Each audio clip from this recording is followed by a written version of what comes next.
about 4 hours of a Google search. So it's. I hope people can add to it. I hope people will walk away with learning something else. And it is interactive. So if you have any questions, if you want any information after this, please feel free to ask me or ask somebody. This mirror ball is here. If you get lost, just look for the mirror ball. Ken's not holding it up all the time. And maybe some volunteers can come forward who will be mirror ball holders. But we need to have the mirror ball because if people are late, especially somebody from the media connected with me and said they will be a little late. I said, yes, just look for the mirror ball. So the mirror ball is an essential thing. So if some people want to come forward. Also, people have volunteered to speak along the way to bring some of their knowledge of the history of Maynooth, of their lives. Whatever they want to share is totally possible. And we're going to go up and then cross over and stay on the shady side of the street and come back. Any questions before we start the official queer history tour of Maynooth? Yes, Tammy? Are you taking donations? Thank you, Tammy, for that. How many people were at the reading on Thursday night? Thank you for coming. It was really a magical night. And it was announced there that today we're collecting funds, the donation will go to nativeland.ca digital. Nativeland.ca digital is a website where people can go and find out exactly where the territories are, where the Indigenous people live, how to make a land acknowledgement if you're going to have to make one or want to make one. And so the executive director is actually an Algonquin woman local from Whitney who has shared a lot of her knowledge with us, and it's really wonderful that we can share our knowledge, with our money with her and her organization to help that grow. So it's a great organization. So at the end, we'll pass the hat. So I'll give you, say, 5 minutes to have a pee break, to, do whatever you want to do, and then we're going to go. I'm not going to wear a mask, but if people feel comfortable wearing a mask and want other people to wear a mask, we can have that conversation. But I'm expecting that we're just going to respect the protocol and stay distant and no heavy petting or anything like that. Okay, so what else? Also, when you finish the tour, I hope that you will support Maynooth and shop around, see the events, see the store, just enjoy Maynooth. It's a beautiful little town. Also, you should drop by the library because in the library there's a pride display of books that the library has and also a collection of Oscar Wilde books from Joey Schulman, who we'll meet later in the tour. Any questions before we begin?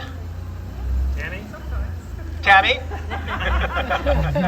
All right. I would like to introduce you to Coco. Coco is going to come forward and do our land acknowledgement before we begin.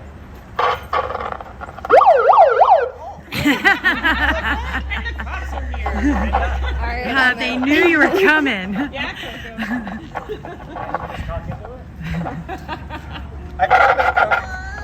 just wanted to make her feel comfortable. I didn't break it. I just don't know how to take that thing off. Coco, you're going to have to do it that way. All right. Does that work? Can I just hold that? Yeah. Okay. Hi. See if it works out. Hi. Hi. Anine, Han. I'm Coco. I'm a two-spirit child of a scoop survivor. I'm Lakota Cajun on my mom's side, who was displaced from Standing Rock. I'm Algonquin, French, and British on my dad's side. I moved into this area of our territory about 4 years ago to learn from my Algonquin family on the laws of the lands and the rivers of this territory. Spent the last 18 months fighting for land back with our Indigenous cousins in 6 Nations. I'm doing a land acknowledgement of colonialism on these lands. This is the unceded lands of the Madawaska, Rini, the Algonquin Nation, nations whose hereditary chiefs and heads of family maintain these lands to be so abundant, so ripe with food that the nation could winter in the now. This is a land of people whose nation was once such of a size that the early French said they could not possibly know the reaches of their borders or the numbers of their people until Algonquin rivers connected the French to the HBC. Bibles, blankets, and massacre followed. Families marched out of the woods elsewhere, an act of war with or without a treaty. Here it's still the rule of occupation. This land was a land of rivers, trees, giant white pines that reveled the great sequoia. So close to their standing brothers, these settlers feared the Algonquins melted into the trees. Another family, another generation. The generation of the last great pines, removed so the British could build ships and slavery of colonialism. This is the unceded lands of the Algonquin Nation, a nation of rivers crisscrossing the land which fed and grew, a nation of river people. Lands crisscross these lands today. Telegraph lines, rail lines, power lines, roadways and highways, lines of foreign boundaries. This is a land stripped bare, stripped of her four-legged people, horse, elk, stripped bare of her standing great white pines. Her water beings once leaped into the nets. Wild rice was gift from the land to this nation, the Algonquin Nation. A land where a ministry now wishes to replenish Algonquin Park full of her beings in an act of reconciliation. All beings except for the Algonquins and their wild rice. Rivers broken, dammed and disfigured, water beings such as lakes disregarded and renamed after prominent Canadian slave owners like Papineau, poison for the extraction of lumber, minerals, metals apparently worth more than life. Battered, the rivers still occasionally fight back for the river people of the Madawaskarini. Unceded entry without consent. Invaded, this is a land known for its parks. Parks filled with Algonquin petroglyphs, Algonquin burial sites, sacred sites, circles, caves. 7,000 kilometers of park, 90% destroyed, 10% occupied by tourism. A land so Algonquin, many places are still known by their Algonquin names. A land so abundant in the articles of our national history. Generation of child scouts could write Algonquin history, just walk in our lands. Unceded, occupied Algonquin lands with the people erased via myth of the people, never greater than sporadic natives gathering berries. Maybe the settlers still couldn't count. The unceded, invaded, occupied lands of the Algonquin Nation understand the meaning of those words.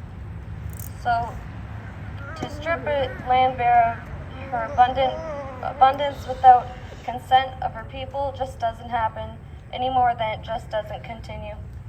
This is the land of the Algonquin where family after family, generation after generation has been removed from their homes by force. For an economy based on continual Algonquin removal, displaced to live within their lands, visiting hours and paid access to the lands held in detention. So I ask us all to bring our minds together on a land where gender and sexuality have always been fluid until the removal of these fluid river people. Love from a fresh understanding here on unceded Algonquin lands. And ask whose laws are you responsible to when you acknowledge you live on unceded Algonquin lands? Gila, Miigwech, thank you.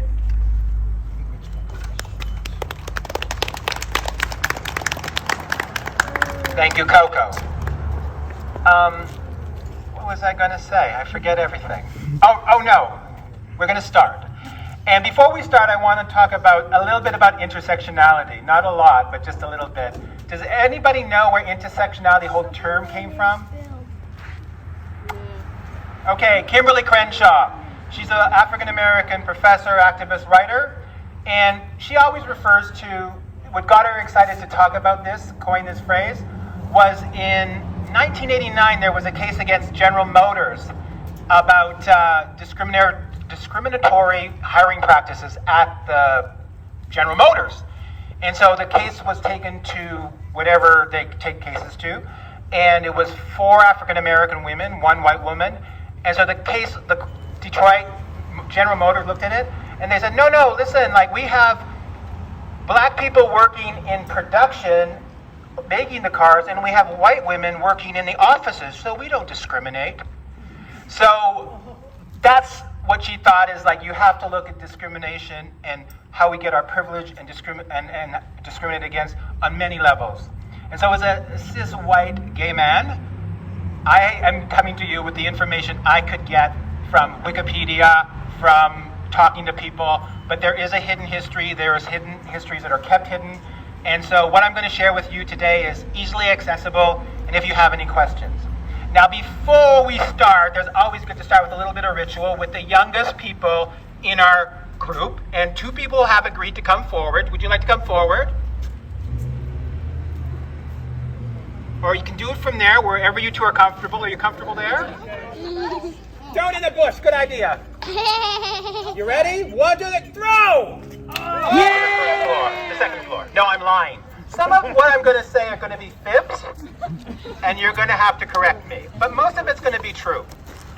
In 1842, 2 men were arrested and sentenced to be executed because they were convicted of sodomy.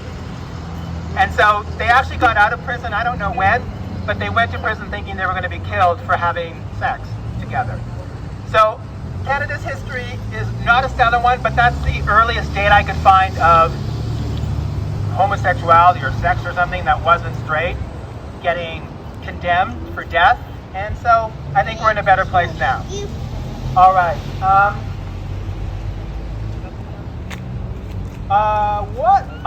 What room in the house does the government have no place being? Bedroom. Every room. But that was said a long time ago by who? Trudeau. All right. We're going to talk a little bit about that. Let's get into the shade on the other side of the gay bar.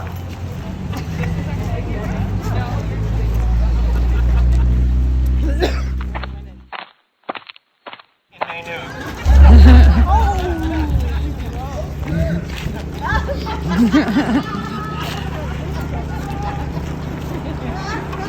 All right.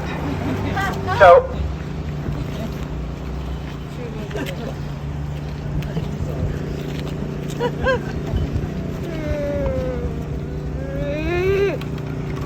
Okay, earlier I said that Trudeau said that, but Trudeau made it famous. It was actually written by a reporter from the Globe and Mail, and Trudeau just took that phrase and used it to explain why the state had no place in the bedrooms of the nation. And so after that, we're going to talk about when I can read in the shade over there more. Okay, so let's cross over. Let's take 2. We used to show movies here, and we were taking a break from the movie, and we're standing out here. Some dude went by in a car with a megaphone like this. Like, this was a kind of, he had to think it through. And he rode by and he yelled, "Faggots." And he kept going. And we were like, what? Did he plan for our movie break or what? But anyway, and God love him, you know, he brought a megaphone so we could hear him. Because a lot of us get confused by those words and think he's saying, like, you know, big or something. I don't know. All right, so in 1969, what are some important things that happened around the LGBTQ community? What are some important things?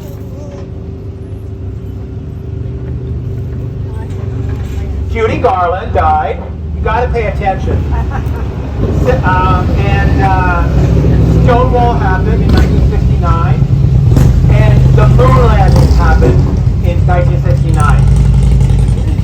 Not that that has a lot to do with queer stuff, but can you name 2 lesbian astronauts? 2 lesbian astronauts. Sally Ride, who actually died in the Challenger, exploded, and Roberta Bondar, who's from my hometown of Sault Ste. Marie. So Canada has had the first lesbians in space, with Roberta Bondar out there. That came back. All right. I want to talk a little, all right. Speaking of women in uniforms, where's Svinda? Svinda is our local volunteer firefighter, and she's agreed to come forward and say some stuff. Why don't we use this as a talking podium right here? We don't need to stand on the rocks. You can stand here. Yeah, the rocks are fine. Okay, whatever you like. Hello, happy Pride! Happy Pride! Thank you, Ro, for asking me to do this. Yes, I am a local firefighter on the Hastings Highlands Fire Department. I am one of about 65 of us in the department, and we say volunteer, but we get an honorarium. The firefighting actually first started around the 2nd century, back in Egypt, when some guy invented a hand pump. And then the people of here forgot about hand pumps, and then they went back to buckets. And Closer to your... a little bit closer? Yeah. Oh, that's better. Okay. Did anybody hear anything what I said already? Yeah. Okay, awesome, thanks. Okay. So raise your hand if you can't hear me. Yeah, and then anyway, so in the States, the first woman who is recognized as being the first woman on a firefighting squad was in the mid-1700s. And in the States, by the way, they developed fire departments through insurance companies, because insurance companies would pay firefighting teams to put a fire out so that they wouldn't have to pay as much insurance. So they would race to the fire to try to get there first, to get the money. Things changed, and municipalities started to pay for fire departments. Around here, the fire departments that started in Hastings Highlands in either 1969 or 1970, and the first one was here in Maynooth, and then the second one it was in Lake St. Peter, and then the rest followed. We have 5 active stations, I said with 65 members. Up until a few months ago, I was one of 2 out queer folk on it that I'm aware of. You know, we don't, have a party and say, hey, all queer folk, raise your hand. What I do know, and not because I can prove it, but I am certain that throughout time, there have been queer folk in fire departments, genderqueer folk who just would have presented as male, likely. Or, there were women who also fought fires, like in World War II, like my grandmother, who sat on top of the roof of her house that she was living in, and people passed up buckets because it had been bombed, and so she sat up there and put fire out. So lots of us do things to help save each other, and that's really awesome. So if you want to join the firefighting squad, and you are, reasonably physically able, and, if you're a bit older, it's okay. They'll take you, like me. Yeah, it's an awesome thing to be part of. Any questions? There's a lot more to say. Keep in mind that, burning during the daytime, if there's a total fire ban, don't do it. Keep your fire 10 feet at least from your house. Don't be stupid with the ashes from your fireplace. Keep them in a spot where they're not going to start a forest fire. All that stuff. Yay, Sveta! Yay!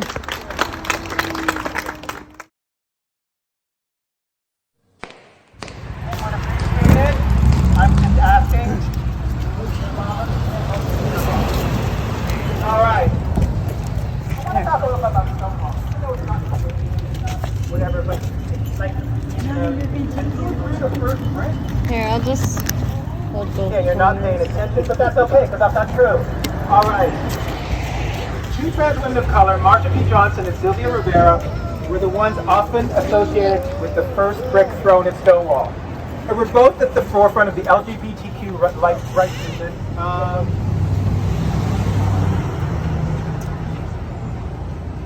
In 1974, the first Canadian play that featured a drag queen was mounted in Montreal, Quebec. Does anybody know what play that was? Written by a French playwright? What? Michel Tremblay? Yes, French Canadian child. What was the play? Hosanna, all right, theater points. I grew up in Sault Ste. Marie, and I remember the theater teacher at my high school would not let her children go and see Hosanna because of its content. And she was the theater teacher. Wow. So be careful with theater people. They can cross you. All right. Also in 1974, it was the first queer rally that happened, and it was called We Demand Rally, and it was in Ottawa. And it was organized by groups in Toronto and groups in Ottawa, and they gathered in Toronto with a list of demands. And there were about 200 demonstrators in that, which was a lot at that time. And again, the demonstrators were mostly white gay men, but there were some women there, and Sherry DeNova was there. Sherry DeNova is now, anybody know who Sherry DeNova is? Yeah, she's a minister in the United Church of Canada and previous MPP. Oh God, you've got a whole list there. I just got to say, like, She's a United Church minister, and she was an MPP for the NDP for, I don't know, a few terms. And yeah, she would claim that she was the first person to marry a gay couple. Right. And she just has a book come out about being a queer minister, activist, so check out her book. All right. Another thing happened in 1974 with lesbians at the Brunswick House. Does anybody know what happened at the Brunswick House? That stuff over there. These women are called the Brunswick Four. No? Kissing, no. That comes much later. Were they singing? They were singing. And they had a talent night at the Brunswick House, which was a pretty rough bar in downtown Toronto. And they sang, you know the song, I Enjoy Being a Girl? No. They sang it, but they changed the words. And, all right, what else I want to tell you? So it says, their version of the song, which was from the Flower Drum song, which is like, I enjoy being a girl, blah, blah, blah, blah. So what they sang is, at the talent night, they sang, so anyway, they drew the attention of the bar's owner when they were singing, and their version of the song challenged the unwanted male attention they were receiving at the bar that night, exemplified in this verse. When I see a man who's sexist and does something that I don't like, I just tell him that he can fuck off. I enjoy being a dyke. True. The Brunswick Four, for doing that, were arrested by the police and charged. But, and this is, what I love is there's generations, and some people might remember these names and some people not. But Judy Lamarche defended them, they got off, and she did it pro bono. So these women were let off. Okay. All right, we're just going to stay on 1974 to the next steps. In 1974, 2 men were charged for kissing each other at Yonge and Bloor. 2 men in 1974. So they were arrested, and afterwards, several gay activists were demonstrating against it. But so I want to ask, are there any queer couples here? Okay. We're going to make history now. We're going to have these queer couples kiss each other on our street. So would you kiss each other? It doesn't have to be romantic. No tongue needed. All right. So please, Marilyn and Svinda, you too. Anybody else? And if you met somebody and you want to kiss them, please ask for consent. All right. Go ahead. All right, go on. Passionate. Did you do it already? Okay. 1, 2, 3, go. All right. Rocky, Sean. Okay, never mind. Gay men are always late. Lesbians are on it. Okay. All right. Let's move to the next steps. And Krista, you're gonna. Oh, you got it here. Okay, we can do it here. Yeah. All right. Okay. Oh, no. No, we're doing it here. Sorry. Watch your shoelace.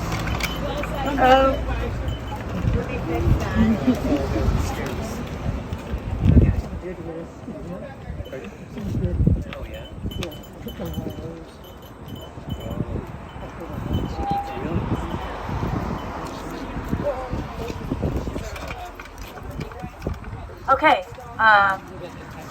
Krista, Imansiabiye, Oyate, Mitawakin, Humpapa, Lakota Nakajan, Ewisikiyabi, Inyan, Woslohan, Oyate. I'm Krista, I'm Lakota and Cajun from Standing Rock, and I was displaced to Ontario as part of the 60s Scoop.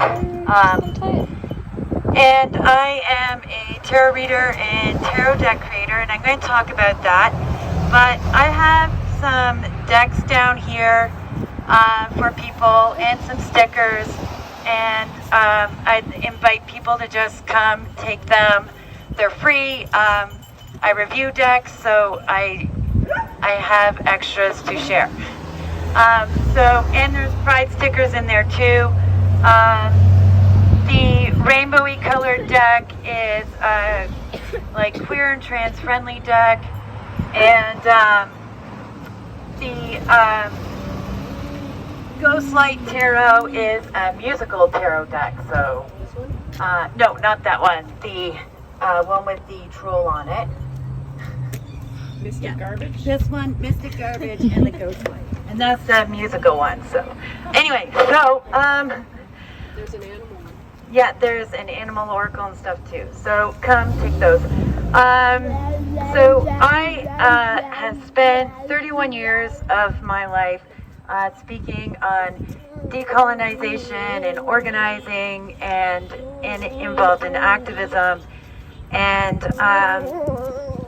learning about it, and you know, the people I learned from. It's been an evolving process as decolonization is, and for a lot of Indigenous folks who are two-spirit or queer or however they you know, acknowledge themselves, is part of the decolonial process. Multiple genders and open sexualities were a feature of most of the globe until colonialism. And so for Black, Brown, Indigenous people of color around the globe, reclaiming our identities is a different story for us, because it is an act of decolonization. It is part of us undoing those harms brought to these lands and other lands around the globe via colonialism. And you know, that's something to think about when you think about places around the world that have strong homophobic and transphobic laws and beliefs. They didn't have those in their cultures prior to colonialism, and that's something that you know, Eurodescent people need to think about when they're thinking about how far they've come in the West. You were also the people who brought it globally, and so that's something to think about. This year I created a tarot deck, and it's been an Indigenous year for tarot.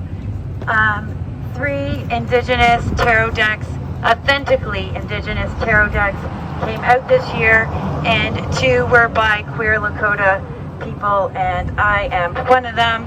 And so that is my big queer history here for Maynooth, and I wrapped it up and finished it up here in Maple Leaf, so you know, you can all claim some of that history here. And yeah, so come take decks, and I also have some tarot decks to sell that I made. I have a few in person to sell if people are interested in an Indigenous queer tarot deck that has a very strong decolonial worldview, because it's important for Black, Brown, Indigenous people of color and, you know, queer POC to tell our stories in all aspects, including in tarot, because we profess that that's how we can tell somebody what's going on in their lives. And we can't do that if that story is cis, white, and het. I would like to just Thank you. explain that she's not here tonight, but Donna LeClaire is a piece of history because she was part of Dykes on Bikes. And does everybody know what Dykes on Bikes was? Woo! What was it? They Why were they important, though? They start the lesbian, the Dyke March every year. They started Pride, historically, right? Every year they started Pride. And they would come up in their big, stinky bikes. And I would hate it. I would, why don't bicycles do that? And then I said, you don't mess with a butch lesbian on a motorcycle. They do whatever they want. So anyway, now I love them. I'm glad they're there. Are they? People at the gas station, are you lesbians? No, they're not answering. Okay. All right. I'm gonna end the 70s here, and then we're gonna go the next step and do the 80s. But and I asked this last night at the Thursday night at the reading. Why is pi important to the LGBTQ community? What? Public, intentional, explicit. Hi. Oh, I never knew that. That's not what the answer I was expecting. They're good for throwing in people's faces. Pi. In 1974, Anita Bryant was at Des Moines, Iowa. She was a notorious homophobe. She lobbied people to. She was against teachers. Hello, focus up here. Krista, focus up here, please. That's okay. I'm the teacher. The person with the mic. All right. She was notorious. She campaigned against teachers teaching in the public school. Wanted to get rid of all the gay people. She was notorious, and she was also America's sweetheart because she won the American Beauty pageant. She was shilling orange juice. She was really an awful person. But anyway, she was speaking at a rally in Des Moines, Iowa, and a gay activist put a pie right in her face, and so. And she had that. She was quick. At least it was a fruit pie. But the good news is, and this is why karma's got to pay attention to karma. Does anybody know what's happening with Anita Bryant right now? Her granddaughter's getting married to a woman. Her granddaughter's going to marry a woman. So suck on that, Anita. All right, let's go to the next stairs, and that will be the 80s. Queers here own Judy Lamarce's cottage. So she's with us. Judy is with us. A lot of Judys. All right. So Joey, earlier I mentioned the bath rate. Hey, Sean. And people were arrested. People were, the cops broke into the bath rate at night. Remember? I'm going to pass out these. And they sent in the shower.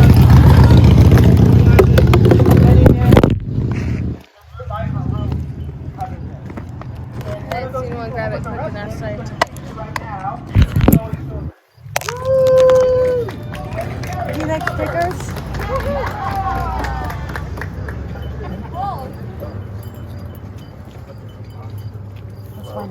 Welcome to Maynooth. So history, very nice. No, I think it's 1988 one. Where Yeah. we had worked for 3 years after moving there from Toronto, All kinds where of we stickers. met 40 years ago in the Parkside County. We opened while the guest house just outside of the Madawaska Road. It was a 100-year-old farmhouse that we built an extension onto. Speak louder, Joey. Speak louder? Okay, and it was exclusively gay and lesbian in its clientele. It attracted over 19 years, 1,000 guests that came into town and were seen and visible and made an economic impact. And many of them, at least over a dozen that we counted, purchased land here and ultimately retired and moved here. We moved into town in 2012 after hosting prides from 1990 to 2011. And it grew from a dozen people in its first year to 250 in its last. And over those years, we had the mayor, the deputy mayor, local office, and various attendees. The building that we're standing in front of is pictured here in a Nancy Brooks adaptation of the 7th of the Main Street. And it was built in 1956 by Jack and Vera Scott. Vera is still with us. She lives on Young Street on the back. Came in and thumbs up. They built a lot of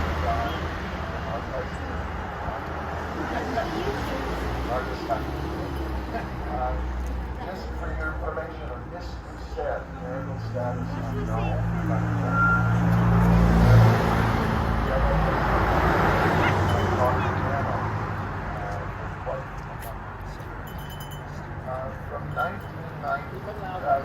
From 1990 to 2019, I had the pleasure of directing 5 musicals and working with Carla Van Dille, who was the first person Barry and I met when we moved here. We became in-laws quickly because their new fee and our new fee dated and did what happened after dates. And so they had 11 new fees, of which 9 survived. And that started a whole new fee dynasty here. When I would do the musicals, I would use local talent, and I was proud to say that in each of those musicals, at least one person came out. So it just was a vehicle of safety. After meeting Carla, she and I found that we were of like mind, and we started the Maynooth Social Club. And we had 3 signature events at the Arlington Hotel when it was under the ownership of the Newman family. As there, right by the bowl, with his full endorsement and approval, the Social Club hosted Halloween, August beach parties, and our favorite cabin fever. And it was my favorite because we had a dress code, a tuxedo, which is a flat shirt. And any of you who went to a gay bar in the 80s, that's all you ever saw, was a sea of flat shirts. So it was quite nostalgic. We created a safe space for events in the Arlington, where people in the community and surrounding communities could come and not feel engaged in any way. And for that, we do want to definitely thank Nancy and Tom. Very good to celebrate our 40th anniversary, which is the first social event during COVID-19 after a year and a half of lockdown, so that was joyous. When we opened the gallery, it's important to say that we celebrated a variety of artists, both queer identified and Indigenous, and we were very pleased to be the first solo show for Red Child, who lived in the Arlington, and now has gone on to an incredible career as an artist. And where they in Maryland, actually, we're at that opening, and now have 2, I think, Red Child. Definitely one. Two, yeah, 2. They did like 2. So I encourage you when the tour is over to come back and look at the gallery. It's a gorgeous display of work. And the rainbow flag, this is a bit of history, was hand-done by someone very early in the Pride celebrations, and it would be furled at a local Pride. It's probably going to end up in the Gay and Lesbian Museum in Toronto as a relic, because you can see where he sort of got tired in the pattern. Wow. So whenever we tried to put it up straight horizontal on the wall, it wouldn't get. And it's just the flag. So touch it, have a bit of history, and enjoy your walk. Thank you for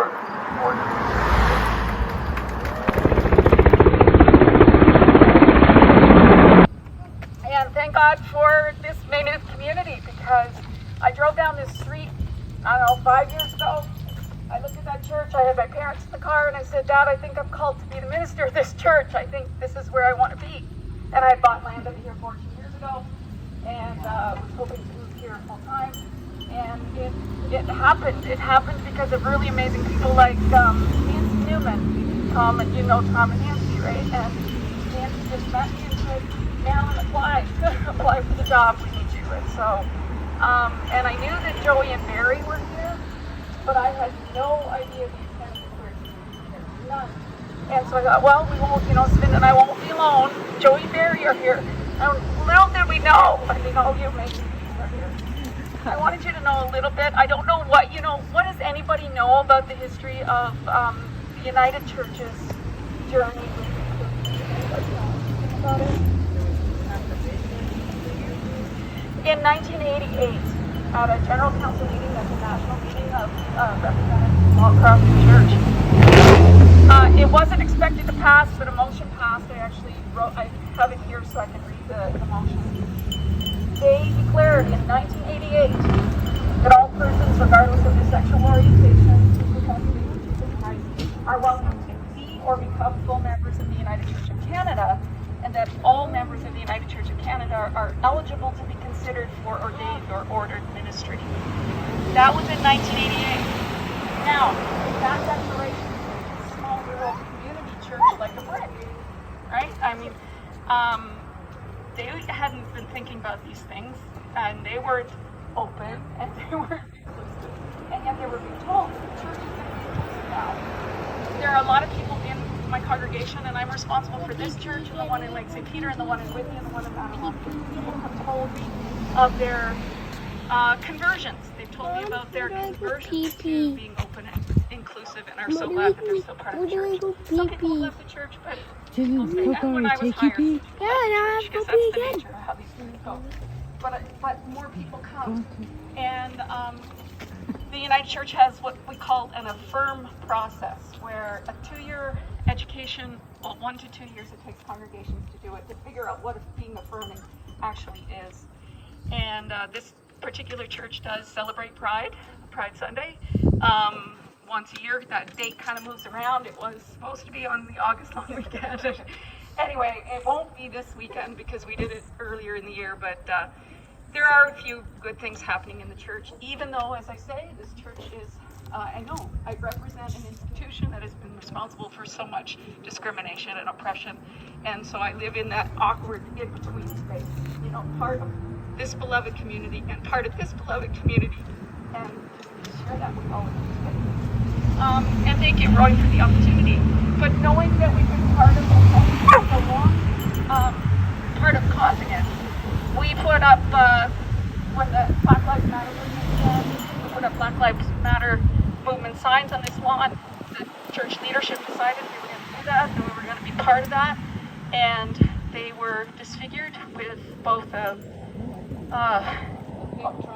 pink Star of David. I mean, it couldn't have been more homophobic or anti-racist than that. Anti-Semitic, anti-racist, homophobic. I mean, it was a well thought through disfiguration of our Black Lives Matter sign. That is not the general sense of how I feel in this community. I feel very safe in this community. Thank you to people like Joey and Barry and this lovely community, but there's still the tension. And so I think that's all I need to say.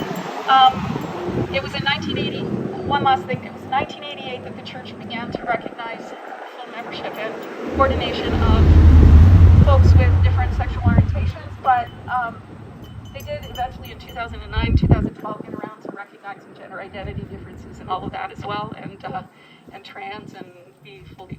It's a long journey to what inclusion means and anti-oppression means and anti-colonialism means.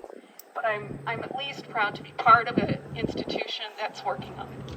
So thank you for. I also want to say that Marilyn and Aaron Morlock gave a deputation to council to start to look into actually active in anti-racist action and try to create stuff. Nothing came of it. The council was not receptive, but I think what you said is it's a long road. So we have to keep saying council, and maybe Nancy, you could bring that message back to council that we want to see that happen. And you're listening to people that want to see that kind of things happen in council, and we have faith in you, so hopefully that'll happen. All right. Are there any questions before we close?